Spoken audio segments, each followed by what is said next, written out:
It is amazing, but the density of our thinking creates the density in our bodies.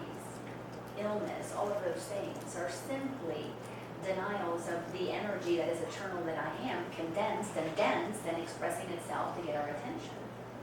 So I wonder how many things will change about your body. Well, as you say that, I'm thinking, I've been gaining weight this year too, after I'd lost a huge amount of weight. So as you're talking, I'm saying, oh my God. As the things go, that can go. Yeah, life can go. But the questions that we need to ask ourselves, the way to come inside and get the answer from our inner guru, whatever you want to call that, is why am I holding on to this? Exactly. Why do I need to hold on to suffering, to hold on to fear, to hold on to stuff, to hold on to a job?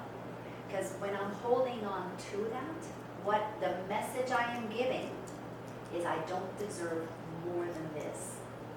We've not been conditioned to think about it that way. We've been conditioned that when I got this, that makes me something, that makes me somebody. I did this, so now I get to be somebody, but that's not the way that it is. When you begin to come back to the truth of who you are, the truth of who you are is already infinite. There's nothing that can be added onto you. Why so many people go into this journey and they really truly want to downside, they want to get rid of stuff. I remember listening about Wayne Dyer at some point in his journey, realized, oh my gosh, wow, and he began to get rid of things. Downsizing was so much fun, from my baby's cup house to a 2-bedroom. I'm looking forward to getting into little Winnebago and just travel, just be untethered, truly untethered. I can go to any lake I want to go to and just be able to enjoy all of it. The idea of ownership has been taught to us. Not that there's anything wrong with that, but the idea of ownership has us be identified with the stuff that we own as making us somebody, making us something, defining us. There's nothing wrong with having it. Just question, are you just having it because it's fun? Or do you have it because you've decided that this is what now your neighbors get to see your big house, or your parents get to see how successful you are, or what is the motivation?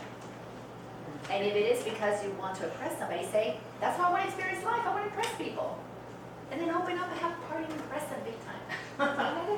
There's nothing wrong with that. This is a journey about having the ability to enjoy all of it, from a place of knowing that it doesn't add anything to you. There's something in every one of us that wants to flower and awaken and let us remember that we're already wholly complete. So that the journey of change, because in the temporal things are changing, in the journey of change, we experience it from the eternal changelessness that we are.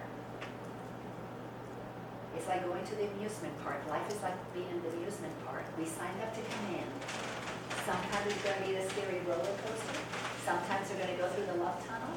Sometimes we're going to have a picnic on the lawn. Sometimes there's going to be a water ride. Sometimes there's not going to be water.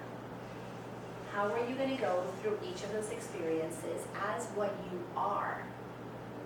The eternal, never-ending presence of Source itself, so that you can be that, and then everything is what is in that moment, and you are the eternal changeless, experiencing the always changing, temporarily changing.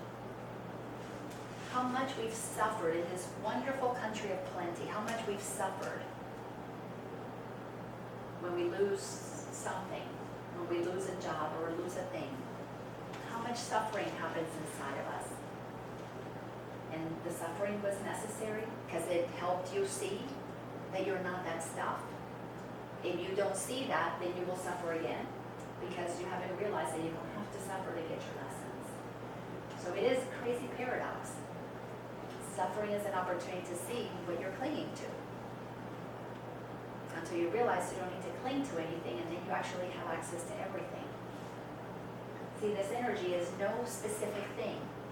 It's no thing, but yet it's everything. And we're living in that paradox of being the everythingness that doesn't need to cling to things, but can enjoy them while they're here.